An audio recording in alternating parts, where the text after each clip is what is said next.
Does the when, the what, and the how of teaching English hold you back from homeschooling? In this video, I'll show you how I break up and structure English in a way that gives me the flexibility to teach it fuss-free and transform our kids into being effective, amazing communicators. Did you know that many years ago, one English subject was actually illegal to teach in England?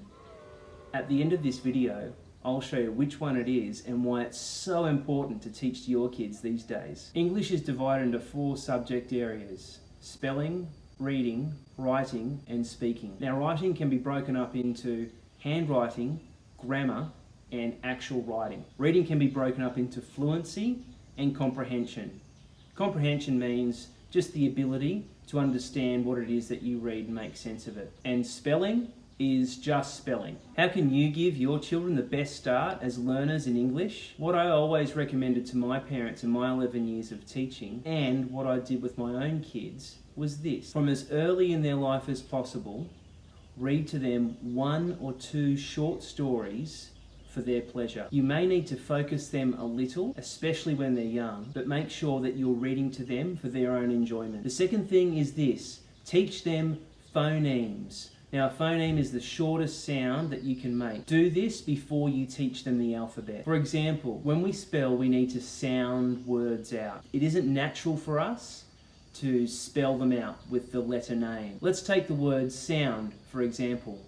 We could go s, ow, n, d. We wouldn't really spell it out naturally like S-O-U-N-D. That way's old, that way's done. Because the names of the letters aren't the actual sounds that they make when we speak them. Your kids will be reading super quick, and their spelling shouldn't be too far behind either. I know our son in kindy is spelling really quickly, and that's because we've always sounded out words with him. Now, with that in mind, how do we set up English for our kids? Let me show you subject by subject and what we do to meet the needs in those subject areas. Let's touch on reading first. For my son, who's in kindergarten, we're focusing on developing his sight words, and we're just using a program that somebody gave me from my school. You could probably find other programs that are just as good as the one that I've used. I think the one that I'm using does need improvement. It can't be just something that can be picked up and taught. There may be some teacher knowledge required behind it, but it's as simple as copying off the sheet, cutting up the words, and having a go. What are sight words? Sight words are the most commonly used words in the English language. And when a child's reading, if he could put those words into his own memory, then he doesn't need to sound those words out, and it gives him or her a great start to read fluently as quickly as possible. And when they start reading fluently, they feel such an amazing sense of accomplishment. So we've been going through 10 words, not 10 words a week, but 10 words at his own pace. He moves on when he has mastered those set of 10 words. Next up are readers or books. I call these leveled readers because each book is aimed at a different stage of development in reading. This may be a financial outlay for you, but let me really tell you, it's super important if you want your kids to read quickly and with confidence. I make sure that one child is set up with a self-guided activity so that I can spend the other time with my other child one-on-one, so we can have some really quality learning time together without any interruption. Before we read, we discuss the title and the picture on the front cover, and I'll let him or her talk about any little side tangents they may know. The title may be How We Milked the Goat, and he might want to talk about his uncle's farm and all the things that we've done on that farm, and that really helps him prepare his brain to engage with the material. And when we're reading, I'll get him to practice some of the skills that he should be using. Skills like sounding out words, reading the word all the way through to the end so he doesn't miss the ed, the s, or the ing, and using the logic to guess what the next word may be, which is a really important skill if you want to be a quick reader. I'll also get them to reread a passage if they haven't read it fluently. This will allow them to feel a bit more confident before moving on, and fill in any gaps of misunderstanding. And this is particularly for our child who's in year 2, where kids move from the learning to read into the reading for learning phase. It's really important that they engage with the content and that they don't misunderstand any words, because that could really have a play on how their brain is developing their understanding of what they're reading. How do you know if a book is at a good level for your child? You've got whole kits for this, really expensive stuff, and it's really, really good if you have the bucks for it. But here's a way that you can do it at home with any old reader. First, go with your gut. If your kid can read it pretty well, then that's probably right for him. But if you wanted to be more precise on what they can or can't read, then photocopy a page off of a book that you think is pretty good, count out 100 words. Now, if they're making less than 5 mistakes on that book, then that book's too easy for them. If they're making more than 10 mistakes in those 100 words, then that book is too hard for them. They need to be in that Goldilocks zone, which is an accuracy in between 90 and 95%. And finally, I have them use a website called Reading Eggs. Now, when I was a teacher, I didn't actually use this in the classroom, but I know our reading recovery teacher did. And I now think that all types of learners should be on this website. It's really improved our kids' reading. It's almost like I've got another teacher in the room with me teaching my kids. It gives them content that's at their level and moves them on as they progress as readers. Awesome. On to spelling. I'm using a program that I taught in school called Sound Waves, and each week a new sound is focused on so they can put it to their memory. And every week comes printable games, online activities, everything that they need to improve themselves as spellers and put that sound to their memory. It costs about $100 per child. Now, don't worry about mastery of lists or whatever like that. What I'm more focusing on here is that the kids understand the mechanics of how the sounds fit together to make the words, and that they can memorize what letters go together to make the sound in that word. For handwriting, I'm using the accompanying handwriting text that goes with Sound Waves. It's good because it teaches the kids the best practice for letter stroke formation, which hedges against RSI later on in life. I've also been onto them about pencil grip, which, if you're not too sure about pencil grip, it goes like this. The pencil needs to sit in the V between your thumb and your index finger, and it needs to rest on your middle finger. The two other fingers, the forefinger and the index and the thumb, pinch the pencil like so. I'm not really worried about the neatness of their handwriting, but the overall presentation of their work, because in the end it's good presentation that gets results. You think about it, you come to work dressed like a slob, you're not going to get paid very high. You come to work dressed really well, presenting yourself nicely, and your work, it's going to get you the things that you want. Now, writing. Everyone has an opinion on teaching writing. At the end of the day, the outcome of studying English boils down to this one thing.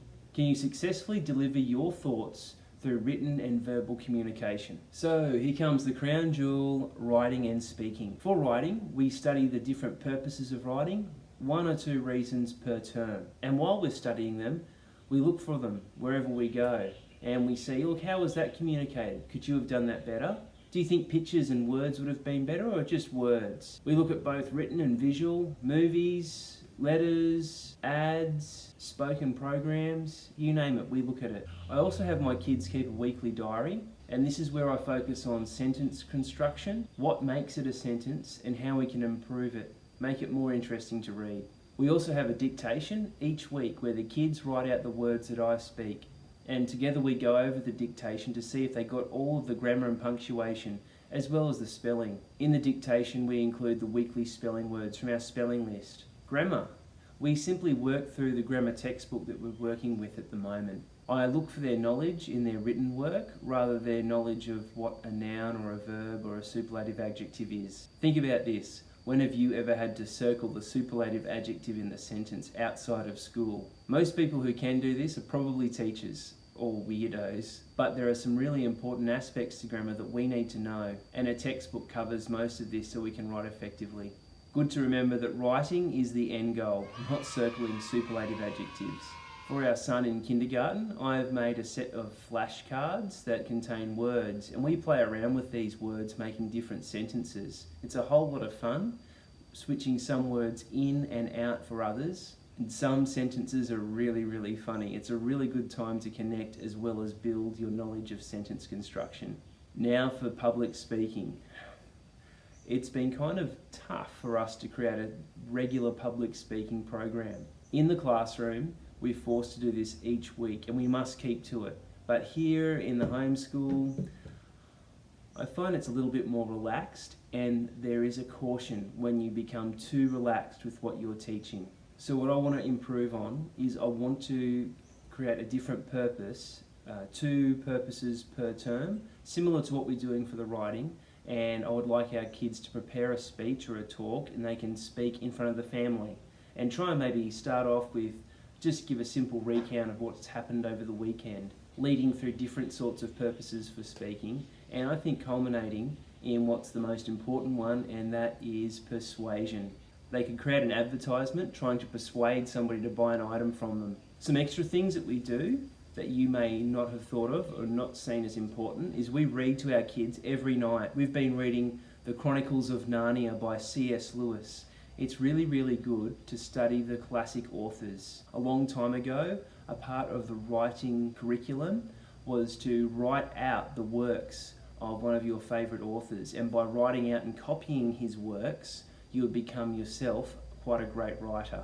Don't worry, I'm not making our kids write out the Narnia Chronicles, but by listening to them, we'll increase their vocabulary and give them that creative imagination that C.S. Lewis has. We've also been studying Thai since we live in Thailand, and by studying this language and culture, it gives us a snapshot into the brain of another person and how they think. It'll give our kids empathy and perspective, giving them a wider view of the world, which will make us all better people. We're also getting our kids to create presentations using computers, which I believe is going to become an ever-increasing need in the workforce in the future.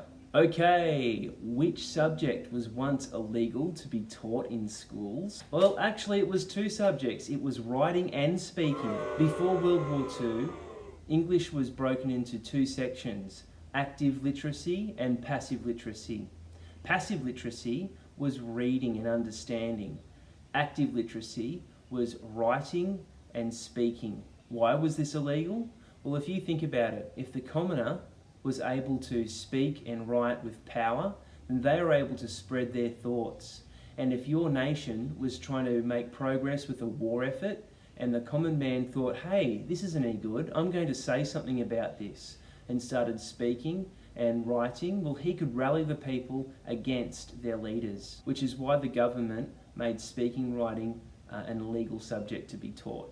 But if they could read, then they could receive the commands and instructions from their leaders and do as they've been asked. And that is why writing and speaking is so important and such a necessary skill for your child to have. If they've got something to say, an important topic for the world to hear, it's important they can communicate it with strength and power. Okay, thanks for tuning in, guys. If you have any questions or comments, please leave them in the comments below. Please stay tuned. I'm going to be talking about what we have been doing for maths. Hopefully you've learned something from today's talk. I'll catch you next time.